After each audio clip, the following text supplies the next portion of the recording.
Boa noite. Hoje é 7 de setembro de 2024.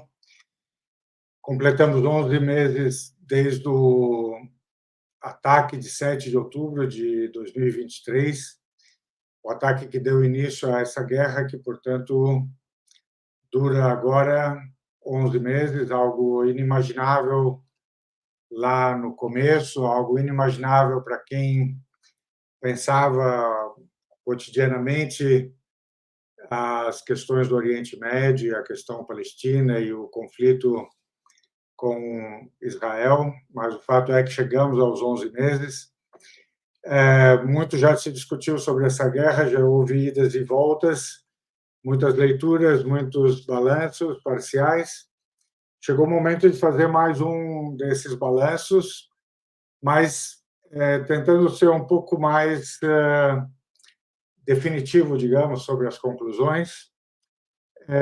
Decidi hoje fazer essa discussão sobre o estado atual da guerra e sobre o que se pode esperar do futuro, colocando algumas grandes perguntas que vão nos fazer voltar um pouco, digamos, ao contexto geral, ao que tem acontecido, ao que aconteceu desde os primeiros dias, e depois fazer perguntas sobre o que está acontecendo hoje, o que se anuncia para o futuro. Eu gravei há 2 dias, né, um vídeo, uma live, na verdade, em que a gente discutiu o tema do terrorismo, e eu disse ali, mencionei, que havia grandes dúvidas sobre a guerra e que havia, digamos, respostas muito diferentes para essas dúvidas, né? Havia teses que entram em choque e que era preciso levá-las em conta, levar essas teses em conta, perceber que há dúvidas, que a gente talvez esteja diante de circunstâncias que a gente não compreende totalmente. Então, hoje talvez seja uma conversa um pouco diferente, porque, em vez de eu fazer como normalmente faço, que é oferecer, digamos, uma leitura básica, que tenta mostrar um ponto de vista diferente daquele que a gente encontra na mídia ocidental, na grande mídia, ou na nossa narrativa, na narrativa que nos cerca, né? Em vez de apresentar apenas a alternativa, eu quero discutir, inclusive, teses que no mundo alternativo, digamos, estão em debate, né? Porque dizer que existem outras visões que não aquela que a gente encontra aqui na nossa mídia, não quer dizer que outras visões sejam uma só, ou que as leituras, mesmo daqueles que estão mais próximos, digamos, das opções de resistência, não quer dizer que eles concordam todo o tempo. Então, antes de eu entrar nas questões que eu escolhi para hoje, convido vocês a subscreverem o canal, a apertarem lá o botãozinho da campainha, dos avisos, curtirem o vídeo se gostarem, recomendarem para os outros, compartilharem. Há a opção de vocês se tornarem membros também do canal, serão muito bem-vindos. Então, fiquem conosco, acompanhem, vamos então fazer o balanço da guerra. Primeira pergunta que eu escolhi aqui, e é algo que mesmo no campo da resistência, ou naquilo que eu chamei, né, no outro vídeo, o eixo da resistência, nem todo mundo tem uma posição igual, digamos, ou idêntica. Claro que quem fala pelo eixo da resistência, quer dizer, os próprios grupos, né? A resistência palestina, encabeçada pelo Hamas, o Hezbollah, o Iêmen, o Irã, mesmo aquela parte da resistência popular no Iraque. Ninguém, é claro, faz censuras públicas, ninguém coloca essas dúvidas publicamente no seu discurso público. Mas entre, digamos, as pessoas que apoiam, inclusive, a opção da resistência, comentaristas, jornalistas, né, analistas,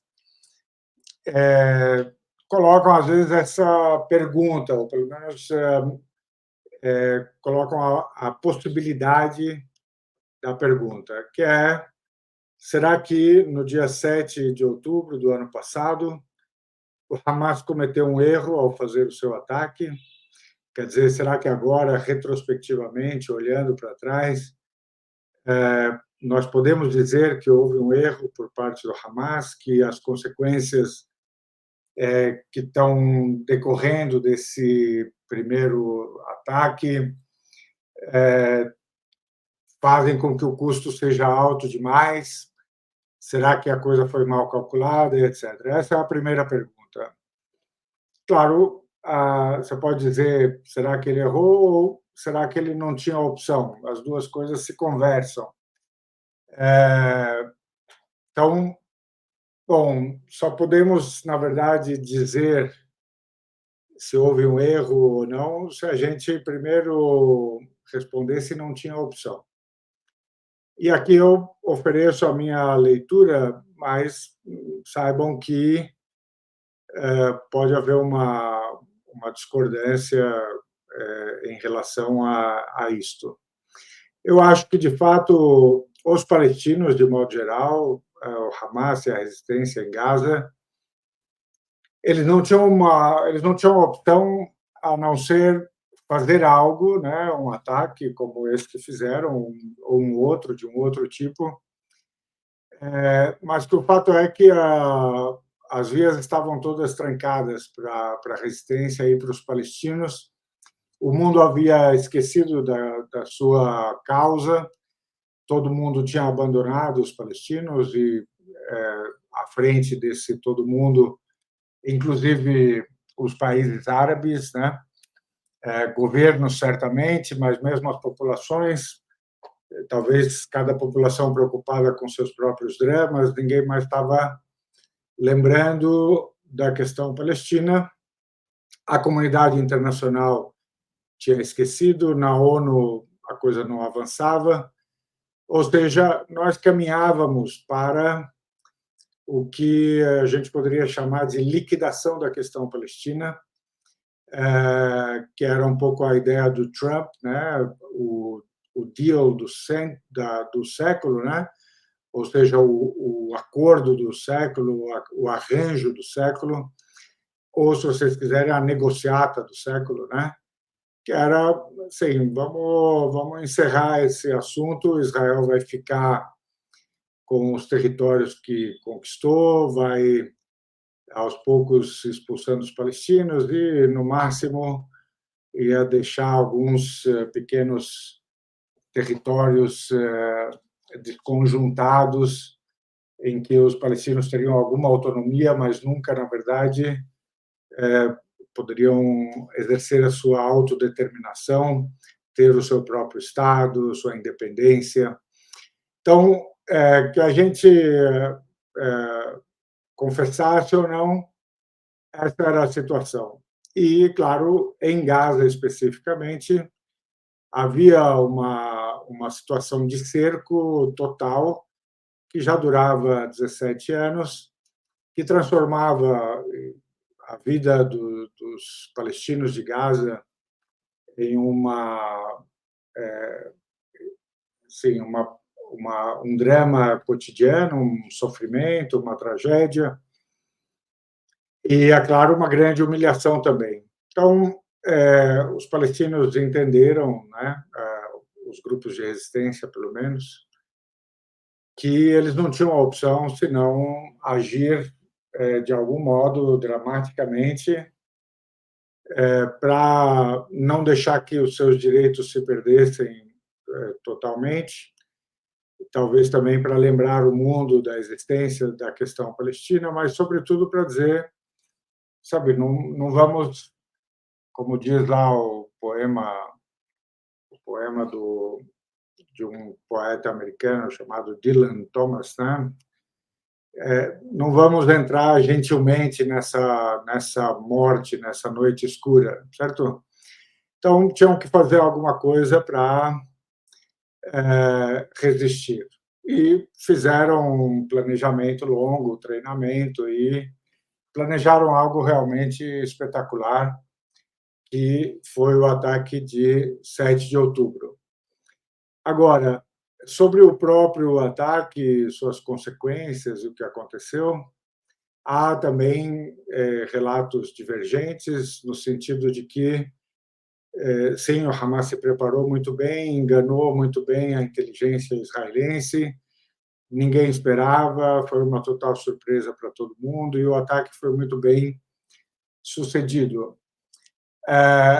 Mas há uma controvérsia, digamos, sobre se o ataque foi mais bem sucedido do que os próprios palestinos tinham imaginado. Ou seja, há uma versão aí de que o Hamas sim estava pronto para fazer o ataque, fez, mas ele não esperava chegar tão longe, nem esperava que tanta gente pudesse participar da invasão, porque muita gente que não fazia parte do Hamas ou de outros grupos de resistência cruzaram as barreiras e chegaram até os assentamentos judeus e até judaicos ou judeus ou israelenses, se vocês quiserem, e também as bases militares. E mais um sinal também a mais nesse sentido é de que o ataque demorou horas, durou horas, até que houvesse uma reação por parte do exército israelense e, portanto, durante essas horas, mais gente, digamos, em Gaza ficou sabendo que o caminho estava aberto, que eles poderiam entrar. Então, as próprias consequências do ataque do dia 7 talvez tenham, em parte, sido, digamos, produto do acaso, de uma facilidade maior, de uma fragilidade maior, digamos, das defesas israelenses. Tá? Agora, claro, quando você chega nesse lugar em que estamos hoje, 11 meses depois, e tendo testemunhado o tamanho da tragédia humanitária que há em Gaza, a destruição praticamente absoluta, né, de toda a infraestrutura e o sofrimento da população civil sendo deslocada, passando fome, sede, exposta a doenças, quer dizer, todas as tragédias que a gente quiser imaginar estão hoje acontecendo em Gaza e, sem dúvida, há um genocídio em curso, né? Então, você pode dizer, bom, como consequência, talvez esteja sendo um preço alto demais pelo que se tentou e se fez no dia 7 de outubro. Tem gente que diz que esse preço talvez, mas claro, talvez você não pudesse antecipar o preço, por um lado, por outro, você não tinha opção, você precisava fazer alguma coisa. Talvez, bom, você não esperasse que o mundo inteiro ficasse calado enquanto os israelenses partiriam para essa punição coletiva dos civis, etc. Mas essa pergunta, digamos, está no ar. Eu acho que não tinha opção e você não podia antecipar o que ia acontecer. A pergunta quer dizer, se podia antecipar alguma coisa, porque isso faz parte do planejamento, mas agora A questão é como seguir adiante. Uma pergunta relacionada a esta, sobre se o Hamas teria cometido um erro ou não no dia 7, é a seguinte: eh, também há controvérsias sobre isso, ninguém no campo da resistência, quer dizer, dos próprios grupos envolvidos na luta, vai, sim, dizer algo diferente. Eles dizem que não sabiam do ataque do Hamas, que foram pegos de surpresa, como todo mundo foi pego de surpresa, e inclusive o Hamas tinha autonomia, ele é membro, digamos, desse eixo da resistência, mas eles não têm relações de dependência, né, uns com os outros, e inclusive para manter em segredo os planos e para fazer com que desse certo, que eles não necessariamente comunicavam, eles todos têm autonomia para fazer o que achassem melhor. Então, todo mundo diz ali que eles não sabiam. É claro que no campo ocidental, às vezes no campo israelense, o pessoal diz: não, é claro que não, eles são, digamos, braços operados pelo Irã, e se não fosse o Irã, isso não teria acontecido. Ou seja, a tese ocidental muitas vezes é de que nenhum desses grupos age sem um direcionamento ou uma ordem iraniana. Eu sei, aí nisso eu posso dizer, a minha certeza é de que não há essa dependência, de que há um alto grau de autonomia, e eu acho que é bem provável realmente que os aliados do Hamas não soubessem do ataque. Agora, a questão é, considerando que eles não sabiam, ou então considerando que talvez não sabiam, talvez não soubessem, será que eles gostaram ou será que eles, no fundo, censurariam o Hamas por ter feito o ataque de surpresa naquele momento, certo? Então, há versões também, inclusive no campo próximo ao pessoal da resistência, de que talvez os parceiros não tenham gostado da surpresa.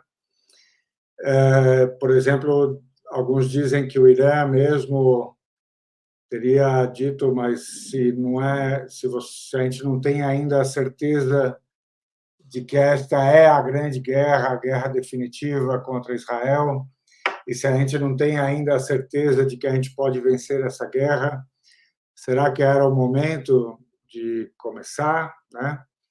Há quem diga também que, ao começar sem avisar os demais, o Hamas teria, digamos, estragado a possível surpresa que poderia vir do Hezbollah por uma invasão parecida com a do Hamas, mas muito mais potente, que o Hezbollah poderia fazer a partir do Líbano, e que, portanto, ao começar a guerra e logo mais, né, ao entrarem os demais na guerra, aquele elemento que o Hezbollah poderia usar como um grande elemento de força contra Israel, que era uma invasão por terra de surpresa, já não estaria à disposição deles, porque não haveria mais surpresa, os israelenses já estariam em estado de alerta total. Então, alguns até dizem que se o Hamas tivesse avisado, eles poderiam ter combinado esforços e atacado ao mesmo tempo, né, de um modo muito mais forte, causando muito maiores perdas em Israel. Então, tem essa pergunta, digamos, que é se os demais sabiam ou não sabiam, se eles não sabiam, será que eles gostaram da surpresa ou será que eles acharam que o timing não era o mais apropriado, que se eles tivessem coordenado antes teria sido melhor, né? E claro, além dessa pergunta, um observador de fora, quer dizer, observadores lá na região, analistas, jornalistas, eles podem fazer o seu próprio julgamento. Eles podem dizer, por exemplo, que teria havido um erro ali na hora do começo da guerra, de não coordenarem as forças para atacarem de modo muito mais forte Israel desde o primeiro momento, certo? Há outros que consideram que não é verdade, que ainda bem que não houve essa coordenação por parte de todas as frentes, de todos os membros da resistência, de atacarem ao mesmo tempo, ou pelo menos, ainda bem que, por exemplo, o Hezbollah, quando já no dia seguinte, ao dia 7, resolveu entrar na guerra, mas entrar enquanto uma frente de apoio ao Hamas apenas, de modo menos intenso, de modo controlado, atacando nos primeiros dias apenas alvos israelenses dentro do território libanês, reconhecido internacionalmente. Ou seja, uma entrada tímida, mas dizendo, eu vou ajudar Gaza, eu vou ajudar o Hamas, mas eu vou fazer isso de um modo controlado, de um modo... Tem gente que diz que essa foi a melhor escolha, alguns simplesmente porque confiam muito no juízo, né, do secretário-geral do Hezbollah, na sua capacidade de pensar estrategicamente, no seu senso de responsabilidade e tal, e no fato de que ele sempre se mostrou, digamos, capaz de tomar decisões importantes e tal. Mas tem outros que fazem seus próprios cálculos, digamos, estratégicos e que dizem que se o Hezbollah tivesse entrado em massa no dia seguinte, com toda a sua força, atacando, haveria uma oportunidade perdida em termos de solidariedade internacional, em termos de opinião pública internacional, porque Israel, Estados Unidos e todo o Ocidente poderiam replicar o discurso usual do Davi lutando contra o Golias. Então, olha, mais uma vez, né, Israel está aqui sendo atacado de todos os lados por todos os vizinhos de modo não provocado. Vejam a confirmação da tese de que trata-se novamente de cometer um genocídio contra os judeus de Israel e etc. Então, haveria uma virada de opinião pública, haveria uma solidariedade muito maior com Israel, e que aqui era preciso deixar muito claro que aqui era uma questão da Palestina, dos direitos dos palestinos, do direito que os palestinos tinham de se insurgir contra a ocupação, de se insurgirem contra o bloqueio de Gaza, de que eles tinham autonomia para decidir reagir e decidir quando eles precisavam usar da força, e que os demais seriam frentes de apoio até que os objetivos buscados pelo Hamas e pelos palestinos, portanto, se realizassem. E, portanto, deixar bem claro isso, inclusive por uma questão de discussão internacional sobre a legitimidade da guerra, a legitimidade do ataque do 7 de outubro, a legitimidade da resistência palestina. Então, vocês percebam que havia ali muitos cálculos, né, que impactavam nessa decisão que seria tomada pelas outras frentes, pelos outros atores da resistência. Mas por que então eles resolveram entrar e apoiar?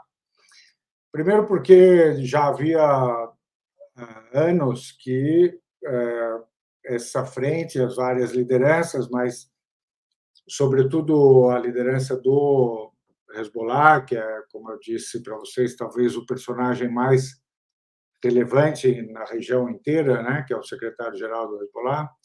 Ele tinha dito já que ó, nós estamos caminhando para uma coisa que eles chamavam de unidade das frentes de resistência, ou seja, para que gradualmente chegassem até o dia em que todos lutariam juntos, em que, portanto, estando um deles envolvido numa guerra contra Israel, que os demais se uniriam a ele.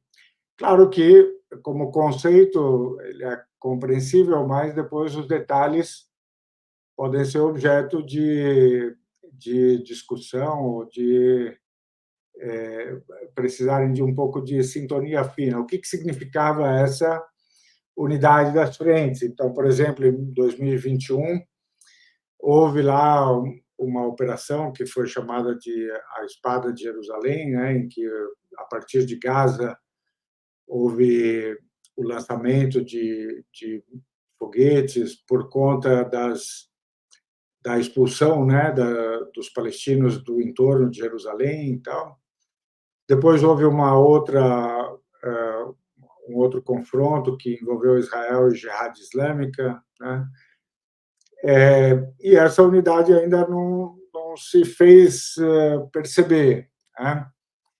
Mas ela estava sendo, digamos, preparada e agora ela apareceu neste momento. Ela não aparece, portanto, ainda, como eu disse, como um envolvimento total em que todo mundo vai. Isso talvez seja uma questão estratégica ou tática momentânea, mas aqui ela se mostrou presente enquanto as demais frentes começam a oferecer o seu apoio à frente de Gaza. Então, eles dizem, por exemplo, o Hezbollah ele diz: nós vamos atacar Israel nos alvos israelenses dentro do Líbano. Depois, quando Israel começou a responder contra cidades libanesas, eles começaram então a responder contra bases israelenses presentes no Golã e também na Galileia, em Israel,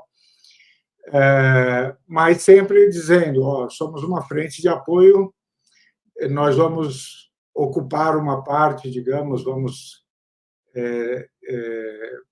dar trabalho, né, para uma parte do exército israelense, mantê-los ocupados aqui no norte para poder dar mais chances a Gaza, mas não estava dito que eles iam entrar com tudo, ou que eles iam usar todo o seu potencial, etc. Então, não era uma entrada, digamos, na guerra total de todos juntos ao mesmo tempo. A mesma coisa o Iêmen, quando ele começou a bloquear navios que iam em direção a Israel, ou então a atacar com outro drone ou míssil o porto israelense, a mesma coisa com o Iraque.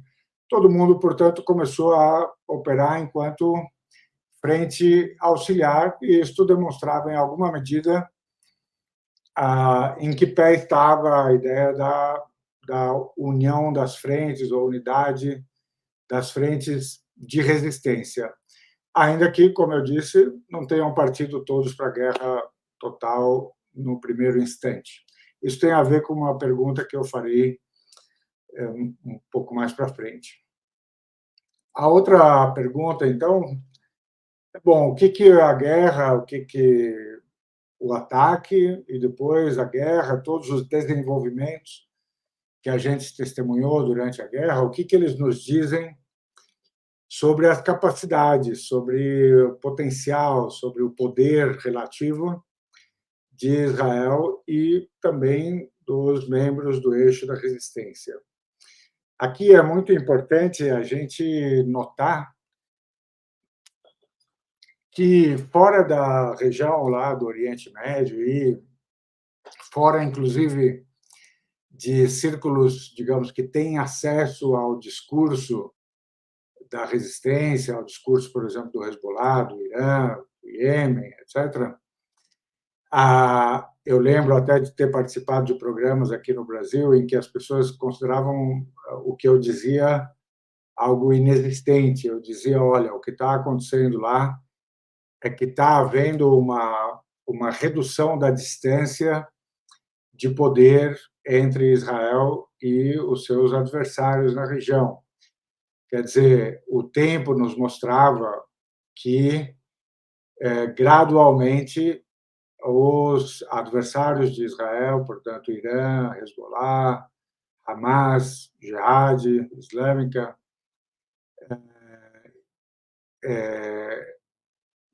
estavam crescendo em poder em relação a Israel. E que, claro, Israel também estava se desenvolvendo e treinando e tendo novas armas, etc., mas que, relativamente falando, essa distância estava sendo encurtada.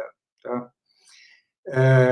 E que no código, digamos, da guerra assimétrica, esses grupos de resistência estavam sabendo trabalhar de modo muito profissional, muito proficiente, e iam criar, em algum momento, um impasse para Israel, porque Israel via o seu espaço de ação gradualmente reduzido. Então, eu dizia, por exemplo, que a gente pode começar a contar isso em momentos diferentes, né? Mas, pelo menos na relação com o Hezbollah no Líbano, que é a mais significativa, né? Mas a gente poderia dar os mesmos exemplos em relação aos palestinos, de modo um pouco diferente. Então, já nos anos 90, o, o Israel ainda ocupava a faixa sul do Líbano, né, uma boa parte do sul do Líbano, e sofria, né, os ataques da resistência islâmica do Líbano, que é o Hezbollah, se vocês quiserem. E as perdas de lado a lado eram tão grandes que eles finalmente fizeram dois acordos, um acordo meio informal, depois formalizaram. O informal foi em 93, depois formalizado em 96, que era assim, ó, vocês não atacam civis, a gente não ataca colonos em Israel. Então, você já percebia nisso uma necessidade israelense de negociar para dizer, olha, não posso fazer o que eu quiser aqui com os civis, porque eles têm a capacidade de atacar os colonos lá em Israel propriamente. Depois, em 2000, os ataques eram tantos e tão bem-sucedidos por parte do Hezbollah que Israel resolveu que precisava sair do Líbano porque não aguentava mais as perdas e o desgaste, né? Mas em 2000 o Hezbollah era um grupo, assim, de alguns guerrilheiros e táticas de guerrilha, de atacar os postos israelenses e matar um soldado aqui, emboscar um outro ali e tal.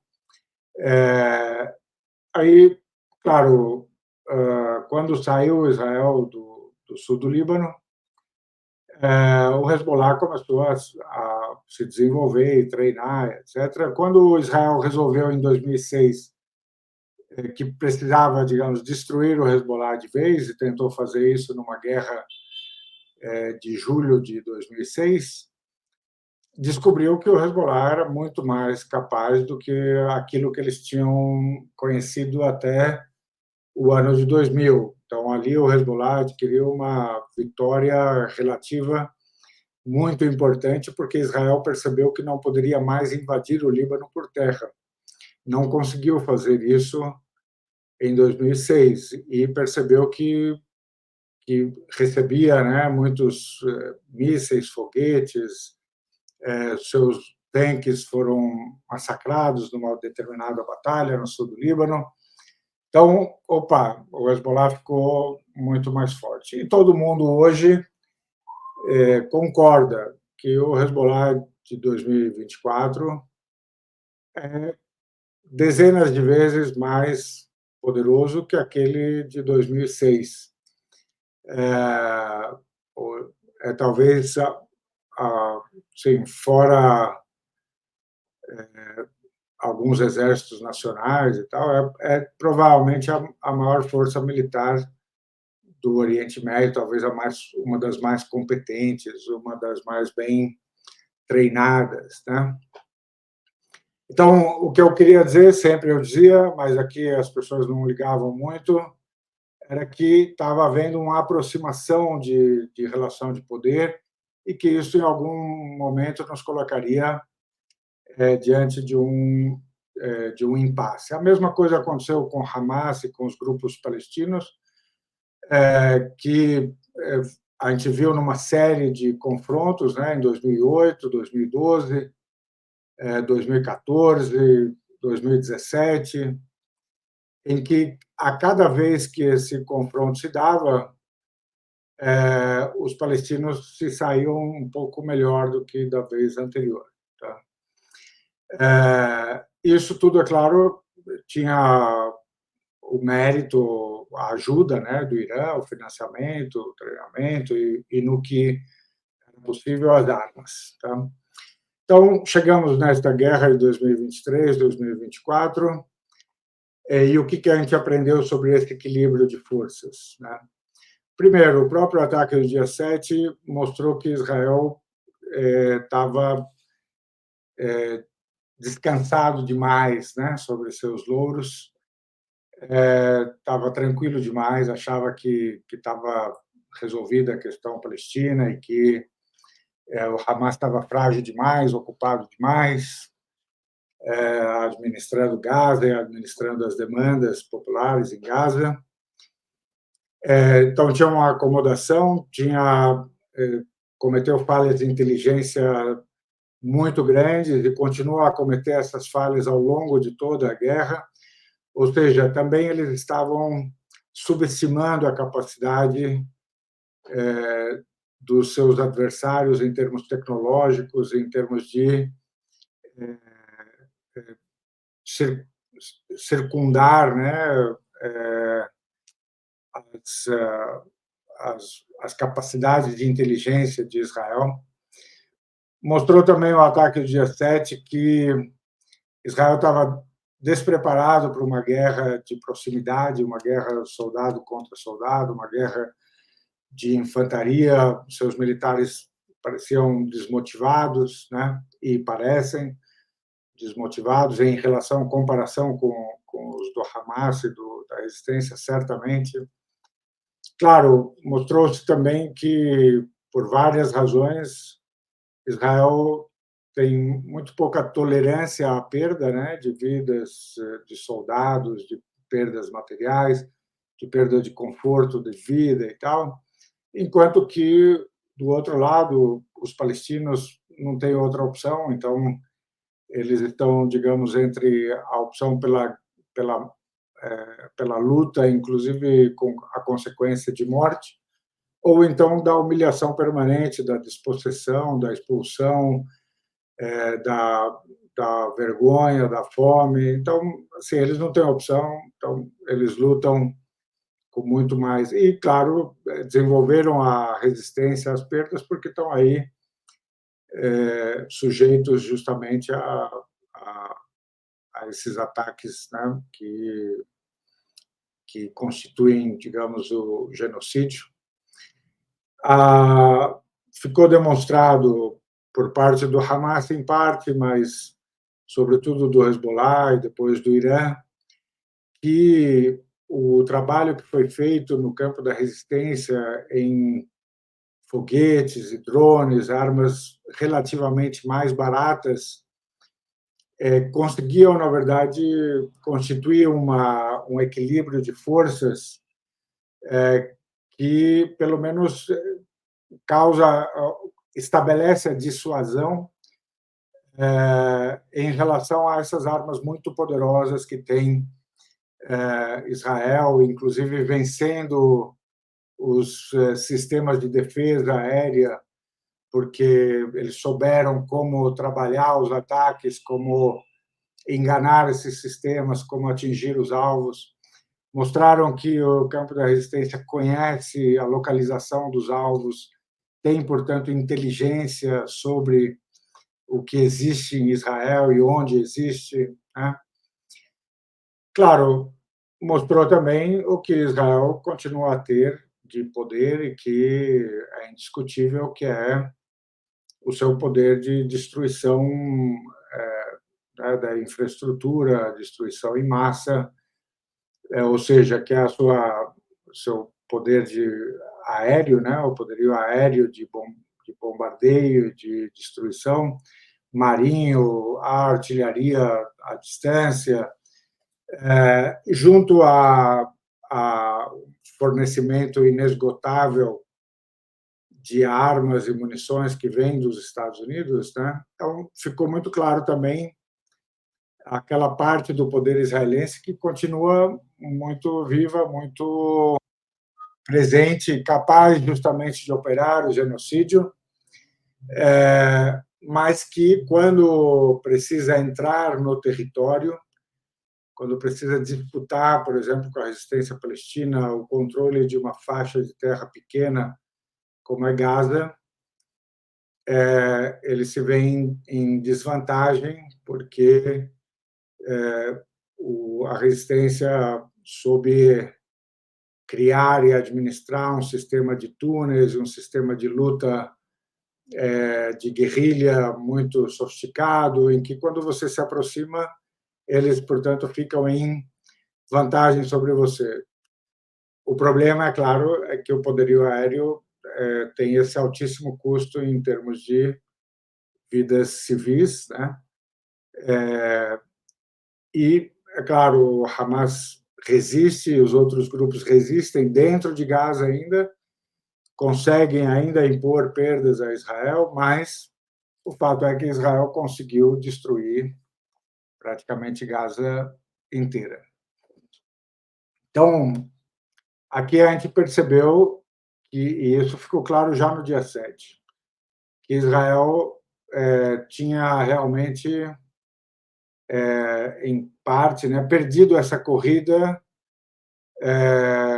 da capacidade militar, do seu poderio militar. Alguma coisa se manteve, como a gente viu, e ela é algo espetacular, inclusive porque você tem a ajuda americana, etc. Mas o que ficou claro no final é que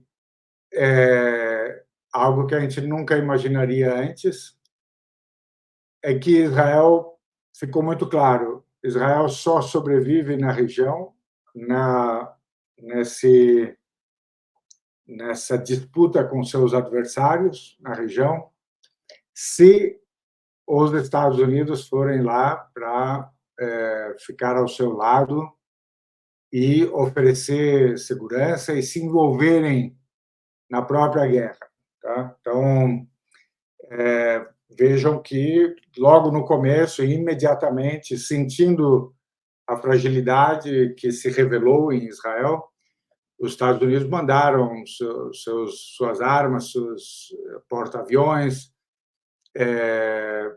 para já estarem ali de prontidão para a defesa de Israel, para sinalizar aos demais que, se houvesse um ataque mais generalizado, eles se encarregariam, né, da defesa de Israel. E hoje isso está muito claro, não só Israel precisa desse financiamento contínuo, precisa da munição, precisa das armas, quer dizer, precisa dessa disposição sem limites dos americanos para que os israelenses possam lutar, mas também percebe-se que Israel só sobrevive se os Estados Unidos estiverem ali para demonstrar o apoio direto, à disposição para agirem diretamente com suas armas, seus aviões, seus sistemas de defesa, né? Isso, é claro, é uma grande novidade, isso coloca grandes pontos de interrogação para o futuro.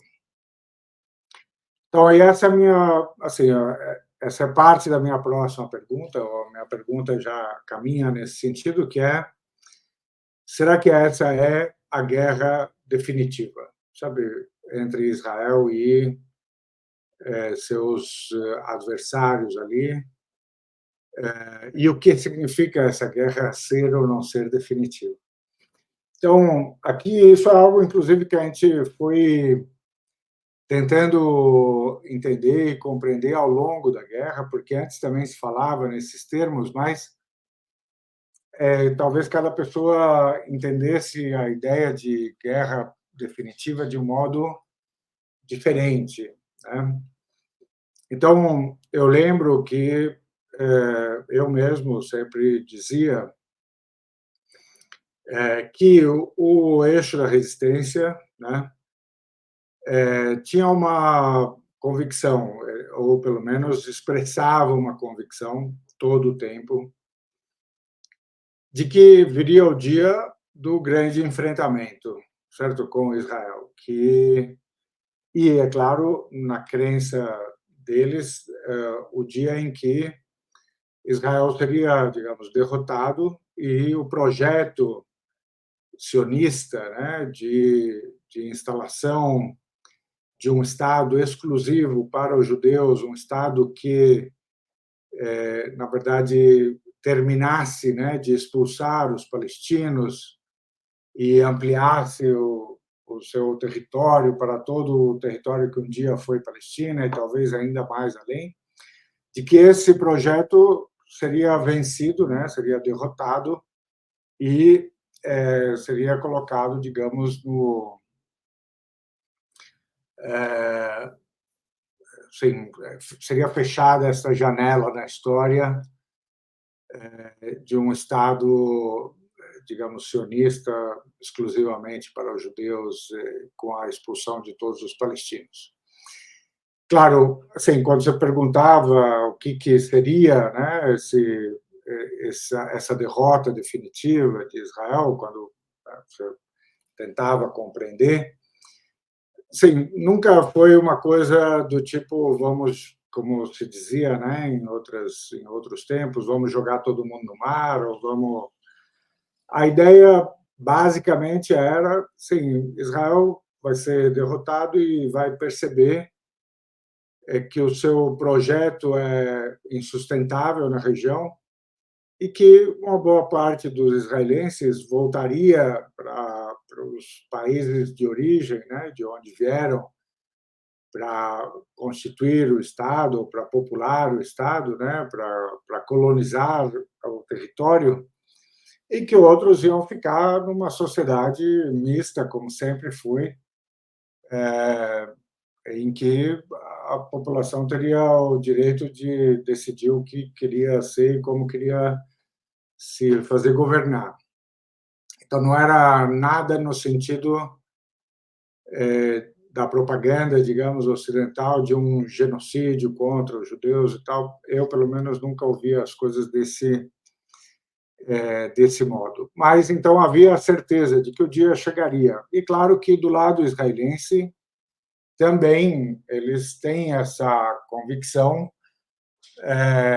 e eles dizem isso com muita clareza, inclusive no discurso político deles. O Netanyahu não é o único, mas ele é um dos que mais falam sobre isso. E ele diz: ó, é inevitável que um dia a gente vá ter que, sabe, partir para a grande guerra contra o Hezbollah e contra o Irã, vamos ter que atacar, vamos ter que. Então, assim, havia a expectativa de que esse dia chegaria. É claro que quando você pensa nisso em tese ali no passado, você imagina, né, a guerra definitiva como talvez a grande conflagração, né, de destruição mútua, de todo mundo usando o que tinha de armas, né, com uma invasão por terra de parte a parte, etc., né, uma explosão total. E quando começou aqui quando começou no 7 de outubro, havia essa discussão desde o primeiro dia, tá? Será que esta é a grande guerra, a guerra definitiva, ou será que esta não é ainda? Quer dizer, será que essa guerra vai terminar, por exemplo, num cessar-fogo, numa troca de prisioneiros? Todo mundo depois vai fazer seu balanço para ver em que situação ficou para o futuro, certo? Prever o futuro do conflito, fazer suas contas, né, para o futuro. Ou será que essa já é aquela guerra que vai ter uma consequência definitiva que, como vocês vão ver, é uma de duas, né? Ou do ponto de vista israelense, e Israel está se comportando como se ela fosse a guerra definitiva nesse sentido, que é, pelo menos o Netanyahu e o seu governo, né? Que é assim, ó, é a guerra definitiva, ou seja, chegou a hora de darmos conta de todos os palestinos, né? Então, entre outras coisas, é por isso que estão agora passando de Gaza para a Cisjordânia, estão começando a, assim, estão, como chama, intensificando o processo de expulsão dos palestinos da Cisjordânia, vão começar a transformar a vida na Cisjordânia em algo ainda mais insuportável e, assim, as intenções são confessadas, tá? É de expulsão dos palestinos da Cisjordânia em direção à Jordânia, fazer com que a Jordânia fique com os palestinos, expulsar os palestinos de Gaza em direção ao Egito, ou a qualquer outro lugar onde eles sejam recebidos, e até mesmo mais para frente expulsar os palestinos israelenses, quer dizer, os palestinos que têm passaporte, nacionalidade israelense, um dia expulsá-los em direção ao Líbano. Esse é o grande projeto que tá nos discursos, assim, tá nos mapas que o Netanyahu mostra do que será a Palestina, perdão, do que será Israel, né, na cabeça dele no futuro. Então, eles estão se comportando como se fosse a oportunidade agora de acabar com encerrar a conta e expulsar os palestinos e criar o grande Israel. Já já eu digo se eles vão considerar ir além disso, mas do outro lado, né, essa guerra definitiva significará a digamos a decadência definitiva, né, do Estado de Israel, que vai se desfazer porque digamos um Estado artificial, né, que é um produto, digamos, da mentalidade colonial de trazer europeus para colonizarem a Palestina, etc. Né? Então, essa era uma grande pergunta. Será que chegou esse dia? Chegamos nessa guerra ou ainda não é o momento? Certo?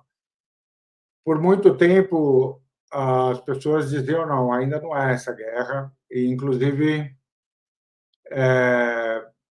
se valiam, inclusive, dos discursos do secretário-geral do Hezbollah, que tem um pouco essa característica, ele dá a temperatura, né, do que está acontecendo, e aí você consegue antecipar o que todo o eixo da resistência está pensando, de algum modo, e porque ele disse lá no primeiro discurso que fez depois do 7 de outubro, que ele demorou uns 20 dias para fazer, ele disse: esta é uma guerra para ser ganha nos pontos, tá? Ou seja, não vai ser um nocaute. E é uma guerra longa. Agora, ele não disse mais porque ele estava dizendo, olha, o Hamas é o dono, digamos, dessa briga, nós somos apenas os seus apoiadores, e quando houver um acordo, se o Hamas disser que ele aceitou o acordo, que ele está feliz com o acordo, que ele está contente com o acordo, nós não temos por que dizer não. Então, assim que parar a guerra contra Gaza, a gente também para. Então, havia essa possibilidade, ou seja, de que não seria a guerra definitiva, porque, assim, estamos deixando a chance para negociação, e talvez até porque eles achassem que o momento ainda não chegou, talvez porque eles achassem que ainda Israel não era frágil o suficiente, porque eles talvez achassem que o Ocidente ainda não tinha, digamos, esgotado a utilidade de Israel para si. Então, assim, que talvez a coisa não estivesse amadurecida, digamos, né? Então, você podia entender por aí que, ó, talvez não é essa ainda a guerra, tá? Ainda vamos ter outras rodadas.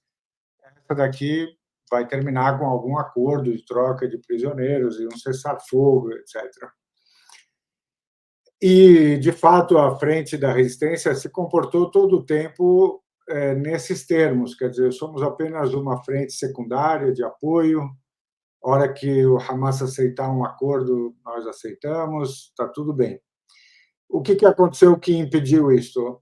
Israel não quis fazer o acordo, isso está muito claro. E os Estados Unidos, se eles queriam, se eles não queriam o acordo, também estão se comportando como quem apoia totalmente Israel, inclusive nas negociações, e, portanto, são falsas negociações.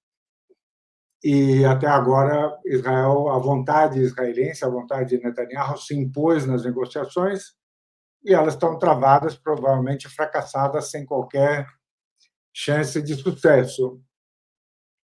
Então, talvez o fato de Israel ter barrado as negociações e qualquer tentativa de entendimento, de troca de prisioneiros ou de cessar-fogo definitivo tenha transformado para o eixo da resistência esta guerra na guerra que pode ser a definitiva, porque ela só vai parar quando houver esse acordo, né? Quando houver essa troca. E o envolvimento desses outros atores, gradualmente, ele foi se intensificando por conta também da escalada por parte de Israel contra esses outros, né, esses outros atores, mas também por causa sim, da intensificação dos ataques contra Gaza, só que todo mundo, digamos, ia subindo as doses, né? E aqui o Hezbollah talvez é o mais significativo, mas sempre com muito cuidado, sempre muita precaução, sempre sem partir para a loucura, né? E claro que na região ali isso até levou a críticas contra o Hezbollah, contra o Iêmen, contra o Irã mesmo, né? De gente que gosta e de gente que não gosta igualmente, dizendo assim, pô, vocês dizem que estão apoiando a Palestina, vocês dizem que estão apoiando o Hamas, mas aí o pessoal está sendo massacrado lá em Gaza e vocês não estão fazendo nada, vocês não estão interrompendo isso, vocês poderiam entrar com muito mais força. Ou, como dizem alguns, para que vocês têm todos esses foguetes se vocês não vão usar para ajudar Gaza, etc. Né? Claro que isso precisa ser explicado, eu acho que tem uma explicação, mas claro que quem está assistindo, né, ao massacre diário, você acaba ficando desesperado, ansioso, né, e você quer que alguém, né, seja o herói e salve essas pessoas, mas quem está envolvido na guerra, né, precisa fazer mil contas para não errar.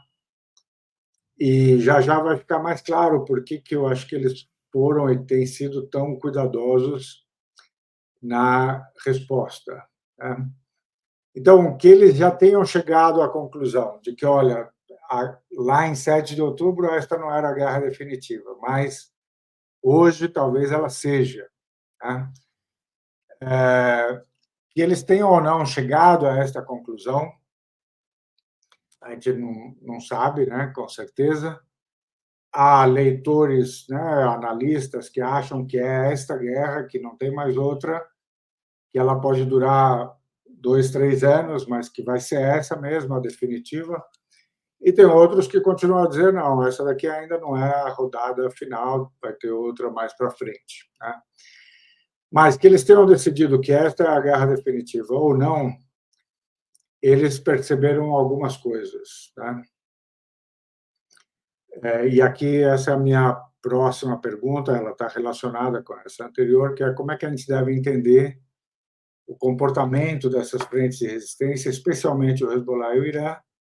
E o que quer dizer com o comportamento? Esse cuidado, essa precaução, essa dosagem muito precisa, né, da escalada da guerra, etc. Que eles tenham chegado a essa conclusão ou não, uma coisa é importante: se a coisa for sair do controle, quer dizer, se realmente todo mundo for usar o que tem de arsenais e de guerra total, ou seja, de grande conflagração, aquilo que eu dizia que a gente antes imaginava, né? Eles sabem, Irã, Hezbollah, que eles não podem ser os provocadores dessa conflagração. Então, eles têm que estar prontos para ela, eles dizem que estão, mas se ela for começar, essa conflagração, ela tem que começar com Israel. Israel precisa começar. E é claro que é bem possível que Israel continue a caminhar como está, com o Netanyahu, e que talvez façam ainda algumas medidas mais de provocação e tal, talvez um ataque mais direto ainda contra o Irã, alguma coisa mais forte, ou contra o Líbano, para provocar realmente esta conflagração. Se ela acontecer, todo mundo vai ter que entrar, porque aí a guerra foi imposta a todo mundo. Mas eles não querem ser vistos como os responsáveis por começar a conflagração.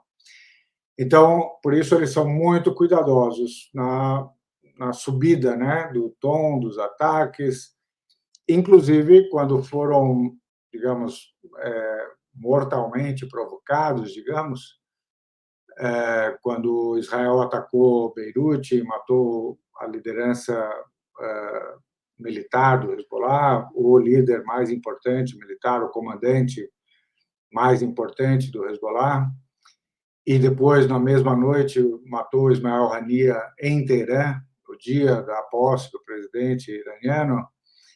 Ali, assim, era uma provocação do tipo, ó, assim, era para Irã e Hezbollah talvez, né, responderem com a paixão, com a vingança, etc. E aí nós teríamos uma guerra totalmente conflagrada. Há uma pergunta: será que era isso que Israel queria? Será que era isso que o Netanyahu esperava, né?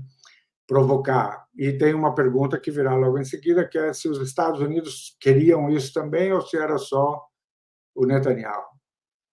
Mas o fato é que tanto o Irã quanto o Hezbollah respiraram fundo e disseram: nós vamos responder, mas vamos responder no nosso tempo, a resposta é inevitável, a resposta vai ser à altura, mas ela vai ser também sopesada e vai ser cuidadosa.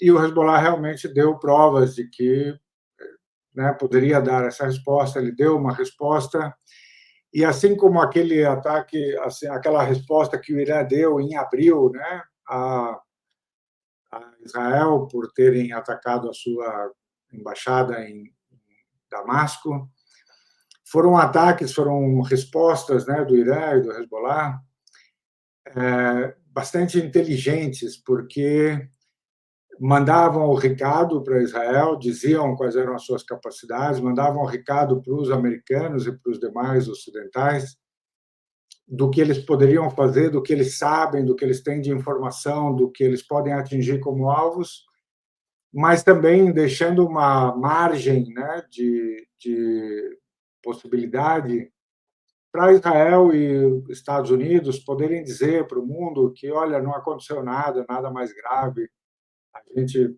sabe, respondeu a tempo, interceptou tudo.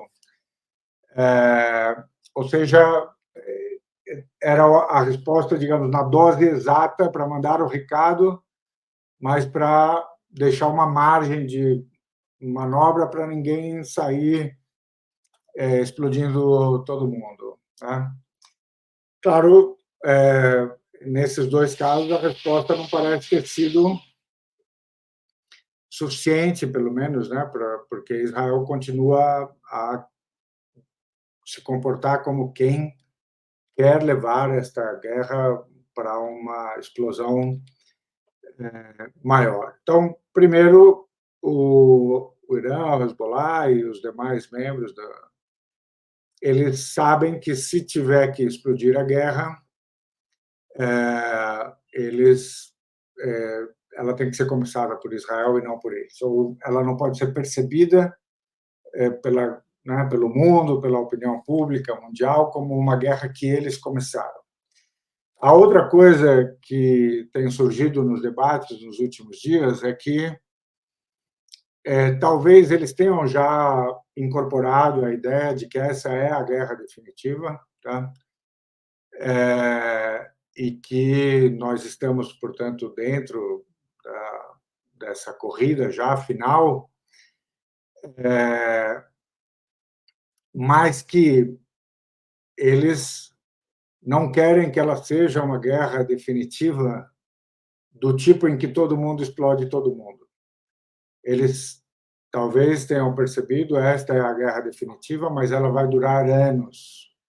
E esta guerra a gente tem que estar preparado para enfrentar uma guerra de atrito, de desgaste prolongado contra Israel, que não vai aguentar o desgaste. Tá? Qual é a vantagem de uma guerra assim?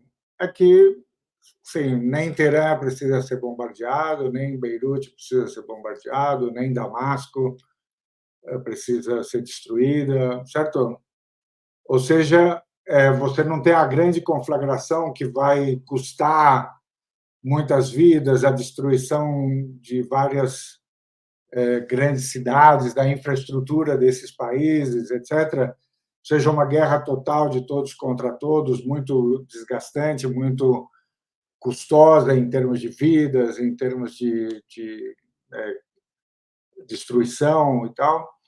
Então, que um grupo como o Hezbollah, o pessoal do Iêmen, o pessoal do Iraque, o próprio Irã, como uma cultura de grande paciência, de grande pensamento estratégico e tal, que eles tenham talvez chegado à conclusão: olha, é isso mesmo, mas agora vamos sangrar aos poucos, né, esse nosso inimigo. Pode ser que seja essa a conclusão a que eles tenham chegado, ainda que eles continuem a deixar a janela aberta, que é, se quiserem fazer um acordo com o Hamas, se o Hamas aceitar o acordo, tudo bem, para tudo. E aí a gente faz o balanço e as contas para os próximos encontros, né? Mas, se não acontecer esse acordo, se não acontecer, nós vamos continuar nesse desgaste, né? Agora, claro que isso tem um grande custo, né? Que é, enquanto isso acontece, a população civil de Gaza sofre enormemente, né? E, e já sofreu muito e vai continuar a sofrer. Então, se for essa a estratégia, né, que é compreensível, tem esse custo altíssimo, né? Pelo menos, e aí você se pergunta até quando este preço pode ser pago, tá? Lembrando que o próprio secretário-geral do Hezbollah, também lá no seu primeiro discurso, e aqui a gente precisa interpretar bem o que ele disse, ele disse: ó, essa guerra só pode terminar, ou seja, ele estava falando de uma guerra que não era definitiva, que era essa guerra de Gaza, só pode terminar com uma vitória do Hamas. E, portanto, para quem leva muito em conta o que ele diz, entende isso do seguinte modo: se o Hamas estiver a ponto de ser derrotado, se Gaza estiver a ponto de ser derrotada, nós vamos interferir para que isso não aconteça. Ou seja, pode ser que eles mesmos aumentem o ritmo da guerra para evitar a derrota da resistência palestina. Isso, então, é uma possibilidade também. Algo que a gente aprendeu, como eu disse, com essa guerra, é que Israel precisa do apoio americano, mas a gente aprendeu, se já não sabia, que os Estados Unidos realmente não abandonarão Israel em hipótese nenhuma, né? A não ser que, sei lá, um milagre aconteça em algum momento do futuro. Por mais que Israel faça, por mais que eles talvez discordem de decisões do Netanyahu, por mais que talvez o Netanyahu os leve para uma guerra total, eles não abandonarão Israel. E o que o Hezbollah sabe, o Irã sabe, que a gente percebeu durante esta guerra de 11 meses já, e o que a gente percebeu também de modo diferente na guerra da Ucrânia, é que, ainda que seja uma potência em decadência, os Estados Unidos continuam a ser uma grande potência e com uma capacidade de produzir dólares ilimitada e uma capacidade de, portanto, financiar armas e munições ilimitada. E continua a ser a maior força militar do mundo e, portanto, eles sabem hoje que entrar numa guerra total contra Israel é, na verdade, entrar numa guerra total contra os Estados Unidos. E o poder dos Estados Unidos não é negligenciável, isso precisa ser levado em conta e todo mundo, portanto, precisa fazer muito cálculo para saber em que lugar vamos parar. Então, eles também querem evitar ter que enfrentar toda a potência militar americana. Então, isso explica o comportamento, né, do Hezbollah, do Irã, e mostra também um pouco dos custos desses cálculos que eles têm que fazer. A gente também não sabe, essa é a próxima pergunta, se os Estados Unidos querem essa guerra aberta ou se eles poderiam ser levados a ela contra a sua própria vontade pelo comportamento de Israel.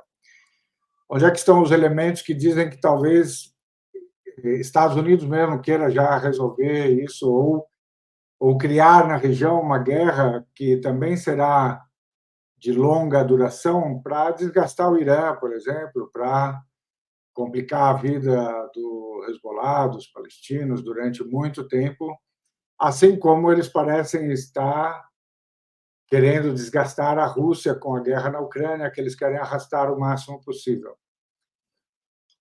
Os sinais seriam: o Netanyahu foi para os Estados Unidos, voltou, matou o comandante militar do Hezbollah, matou o Haniyeh, ou seja, será que ele voltou dos Estados Unidos com uma autorização para a escalada, né? Foi lá, escolheu os alvos e disse: agora venham, porque os Estados Unidos vão estar comigo e tal. Os porta-aviões foram enviados para lá. Isso ninguém sabe. Todo mundo, alguns dizem que os Estados Unidos não querem a guerra, eles não acham que seria boa, eles só vão entrar nessa grande guerra se Israel forçá-los a isso. E outros dizem não, todos os sinais são de que Israel está agindo de acordo com uma estratégia traçada pelos Estados Unidos, nos Estados Unidos, porque, afinal de contas, do jeito que as coisas estão, Israel tendo tido a sua fragilidade, digamos, revelada, quem sai perdedor no grande jogo são os Estados Unidos, no grande jogo do poder mundial. E que a grande potência mundial não pode conviver com esse resultado de ver o seu grande agente na região sendo fragilizado, deixando o Irã prosperar como uma nova potência muito poderosa, muito capaz, que talvez os Estados Unidos digam: não, eu preciso liquidar isso agora, eu preciso sabotar o poder desses meus adversários aqui, inclusive porque eles têm amizade, acordos e proximidade com a Rússia, com a China, que são meus adversários no quadro do poder mundial. Então, para os Estados Unidos que a coisa acabe como está, digamos, não é tranquilizador o suficiente para o poder americano.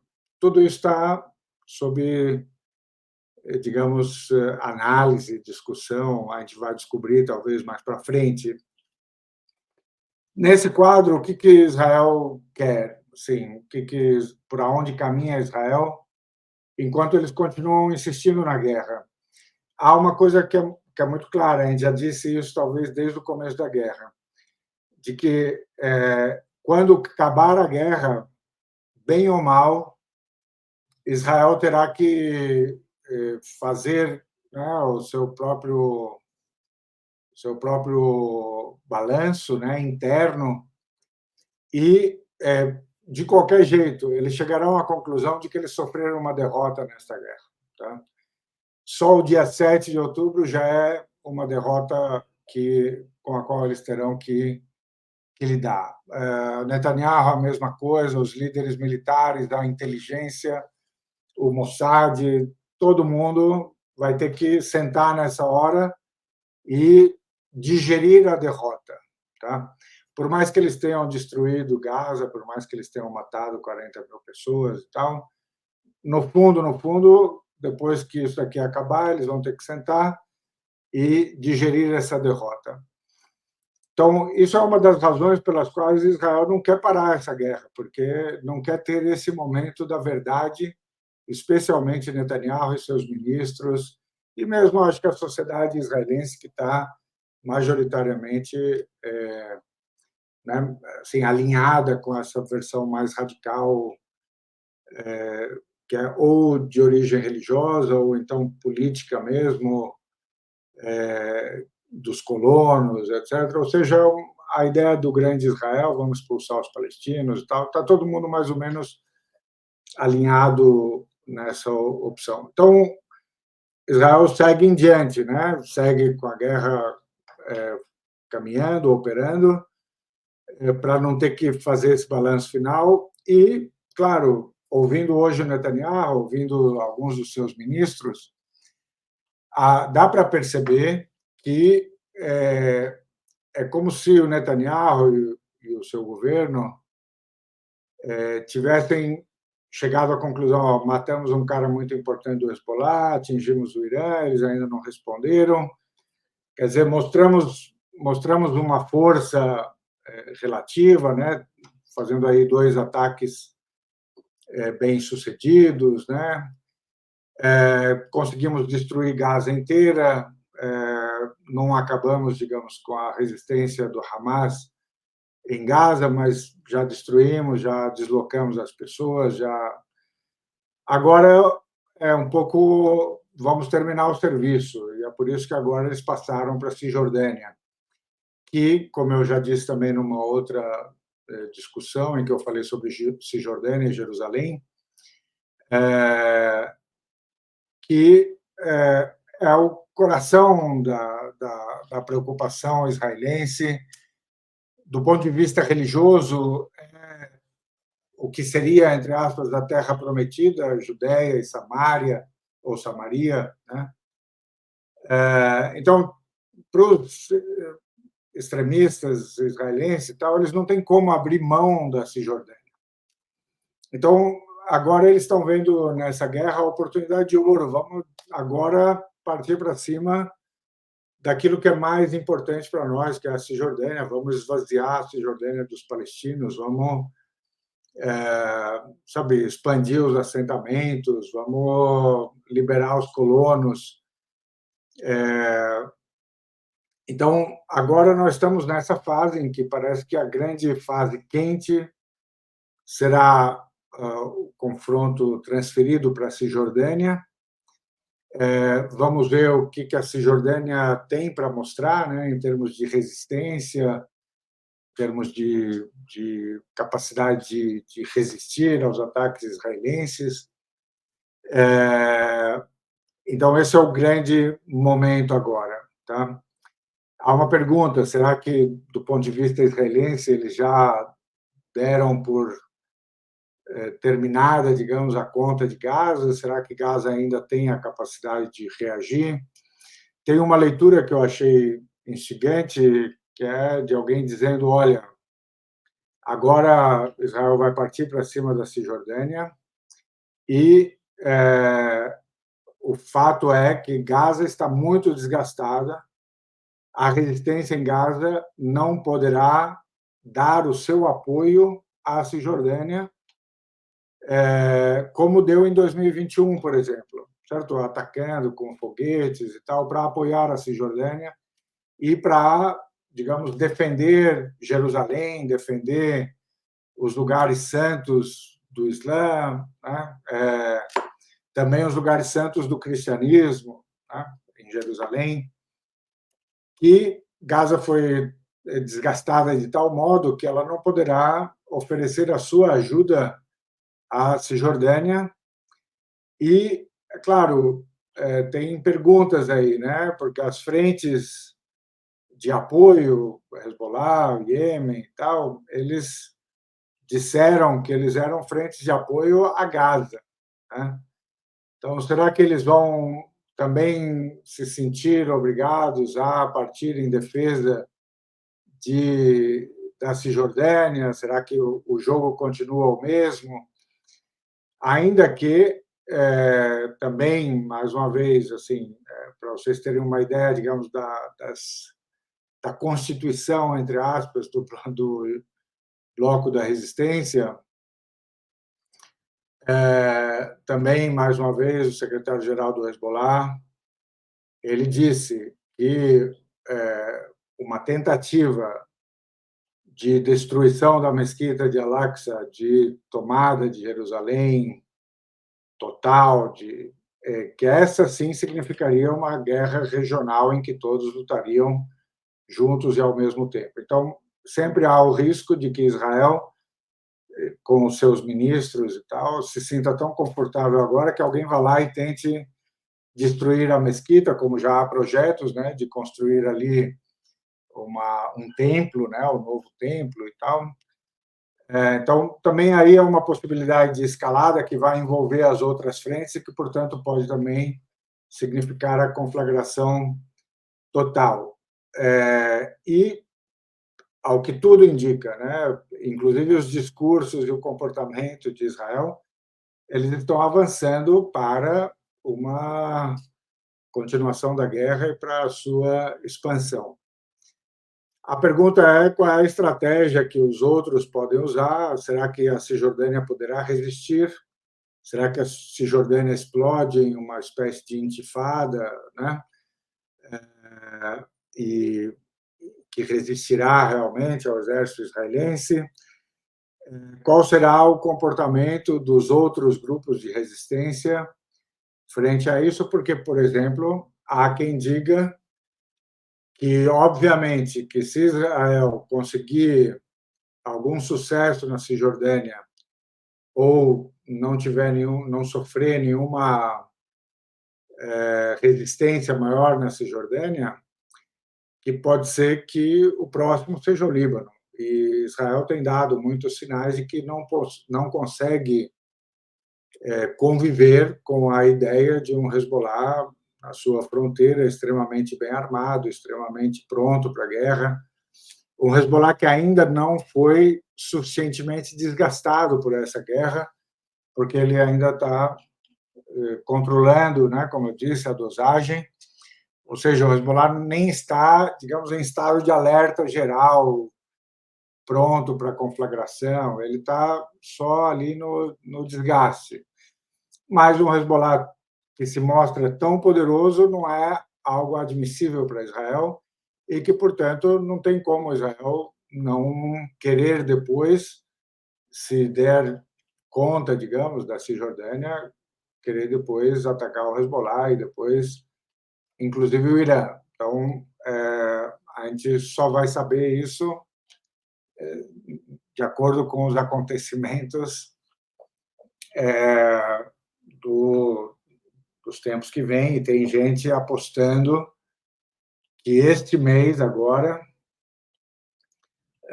esse mês, esses 2 meses serão extremamente importantes, talvez algo grande aconteça neste momento, porque está se aproximando está se aproximando 1 ano da guerra, está se aproximando a eleição americana, Então, como eu disse aqui, como tem muitos cálculos para serem feitos por todo mundo, pode ser que alguém resolva que chegou o momento de fazer algo mais dramático, mais plausível é que Israel tente fazer algo mais dramático, atacando o Irã, ou, né, tentando um novo ataque contra o Hezbollah, talvez contra o próprio secretário-geral do Hezbollah, para fazer a coisa pegar fogo. Ou então, do outro lado, se o eixo da resistência achar que Gaza realmente está sob perigo, né, de uma derrota definitiva, ou que algo põe em risco a mesquita de Al-Aqsa ou Jerusalém, o seu status, de que eles resolvam que precisam agir mais incisivamente, né? Então, eu diria que, sim, estamos diante disso porque, sim, Israel está num impasse. Israel sentiu muitos dos elementos de fragilidade, apesar deles continuarem né, a demonstrar sua força aérea, o apoio incondicional que recebem dos Estados Unidos e do Ocidente, de modo geral. Como eu disse, a hora que acabar, eles teriam que sentar, né, consigo mesmo para fazer as contas. E por que eu falo no impasse? Eu falo no impasse pelo seguinte, porque se eles pararem a guerra agora e o Hamas continuar a existir, Gaza começar a ser reconstruída, mas sob, né, uma dominação muito maior da parte do Hamas, como era o caso antes. A autoridade palestina, que em princípio governa sobre a Cisjordânia, terá sido totalmente desacreditada, totalmente deslegitimada pela própria ação de Israel e pelo próprio comportamento dessa autoridade, que na própria Cisjordânia a ideia de que a única solução é a resistência armada sairá fortalecida, que o Líbano continue, o Hezbollah no Líbano continue com as suas forças intactas, que o Irã continue com a sua força intacta, que o Iêmen tenha demonstrado que pode fechar o Mar Vermelho e ainda ir além disto, e fique por isso mesmo, certo? Que o Iraque tenha demonstrado que ele pode atacar as bases americanas e que fique por isso mesmo. Quer dizer, a guerra terminar hoje desse jeito representa um impasse para Israel com o qual Israel parece não poder viver, certo? Por quê? Porque, além disso tudo, se isso tudo se mantiver, né? Além disso tudo, demonstrou-se a fragilidade militar, a fragilidade da inteligência israelense, e outras coisas aconteceram durante esses 11 meses, né? Percebeu-se a fragilidade, percebeu-se a necessidade do apoio americano, sem o qual Israel não sobreviveria. Houve um aumento da tendência de emigração, quer dizer, há muita gente saindo de Israel para já não voltar. Ficou mais difícil atrair judeus do mundo inteiro para virem morar em Israel, ou seja, ficou mais difícil eles combaterem aquilo que eles mesmos chamam de bomba demográfica.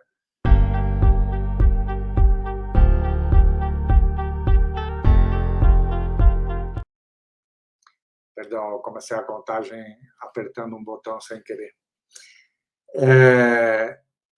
A necessidade de terem uma população judia no grande território que eles consideram que deveria ser Grande Israel, que é minoritária em relação à população palestina. Então, eles não conseguiriam vencer essa bomba demográfica. Investimentos fogem, né? Empresas saem de Israel, outras não querem vir investir. Uma espécie de redução do território a um espaço bem menor, porque no entorno de Gaza ninguém quer morar, nas proximidades do Líbano ninguém quer morar.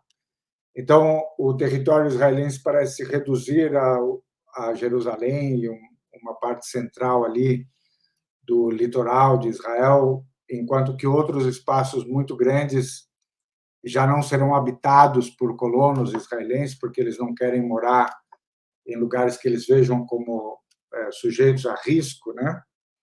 E mais, vocês têm também as divisões internas que aparecem cada vez mais e que se radicalizam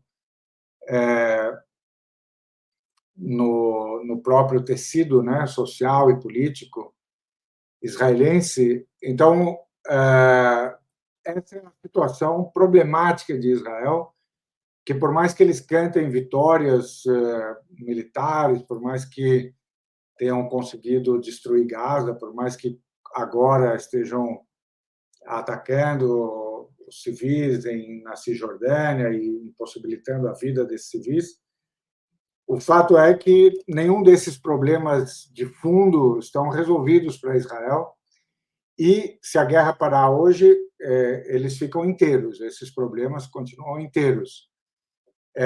Enquanto houver essa sensação de que a resistência palestina poderá se refortalecer novamente, se reconstruir e ficar mais forte para o próximo embate. A ideia de que o Hezbollah continua com a sua força intacta e que ficará cada ano mais forte, como aconteceu desde 2000. Que o Irã também tenderá a ficar cada ano mais forte do que sim, foi no passado. E já deram mostras desse poder contra o qual Israel não pôde nada. Tá? Então, há um grande impasse aí. O que eles vão fazer com a situação futura? Claro que também do lado palestino e do lado da resistência há talvez um impasse que ok, crescemos em força relativa, estamos cada vez melhores, Israel está cada vez mais frágil, ou seja, a aposta deles de uma decadência gradual israelense parece se confirmar, mas, enquanto isso, Israel continua muito forte, com apoio muito forte do Ocidente, podendo causar muito sofrimento, causar muita destruição, causar muitas mortes palestinas. Se a guerra estourar de vez, capaz de, junto com os Estados Unidos, destruir, sabe, uma boa parte do Líbano, do Irã, da Síria, do Iraque, certo? Então, há um risco de grande destruição se a guerra estourar e se eles forem empurrados para a guerra por Israel. Se eles não forem empurrados para a guerra, haverá sempre o problema de, bom, e Gaza e a população palestina, quando é que os palestinos estarão à beira da derrota e da destruição total? Quando é que a gente vai ter que agir para evitar essa destruição total? Se eles não agirem para evitar digamos, essa finalização por parte de Israel do seu plano de matar o máximo de palestinos e expulsar a maior parte deles para fora, então o eixo da resistência terá falhado no seu compromisso de apoiar a causa palestina, de ter como coração da sua Constituição, da sua aliança, da sua vida mesmo, né, a questão palestina. Então, se chegar esse momento em que os palestinos estiverem a ponto de serem totalmente derrotados e o eixo da resistência não agir, então ele terá falhado e ele não terá cumprido aquilo para que foi criado, concebido, sabe? Aquilo que é o seu grande projeto geopolítico, mas também religioso, também moral, também né, de convicção, digamos, né? Esse é o estado em que estamos. Há impasses, vamos ver como é que os atores tentarão sair desses impasses.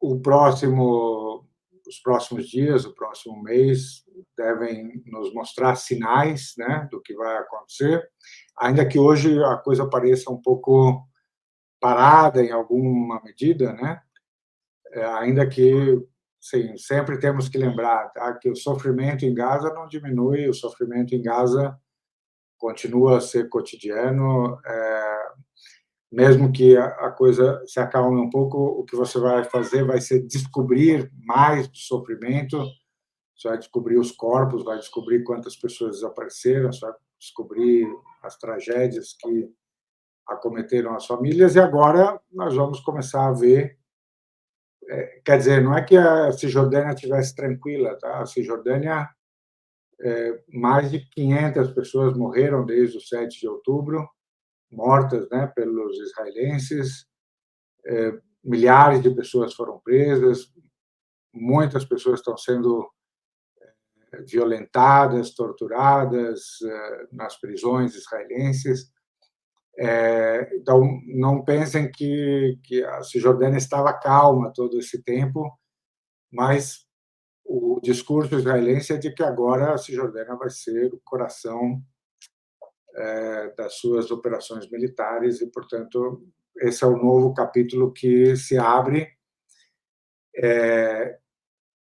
Sim, quando ficar um pouco mais claro para onde a gente caminha, eu farei questão de vir falar para vocês. Agradeço, foi um longo vídeo, mas eu acho que valerá a pena para quem quiser acompanhar até o final, né? Ou na íntegra. Acho que esse era um balanço importante e, salvo engano meu, é um balanço que aqui ninguém tem feito, né? Então, agradeço a todos vocês, mais uma vez, por acompanharem, por prestarem atenção, por se interessarem. Mais uma vez, se inscrevam no canal, sejam membros, se quiserem, mas se não, curtam, comentem, compartilhem, digam o que acharam, né? E depois, quando mais tarde, quando eu puder editar isso, eu vou colocar na descrição o endereço, né, do canal, do WhatsApp, para vocês acompanharem as notícias. Vou colocar também o endereço da minha newsletter, que chama Selective Blindness, que vocês estão convidados a seguir ou a receber, se inscreverem para receber, ou seguir a seletiva, fica na plataforma Substack. E é isso. Muito obrigado e até o próximo encontro ou o próximo vídeo.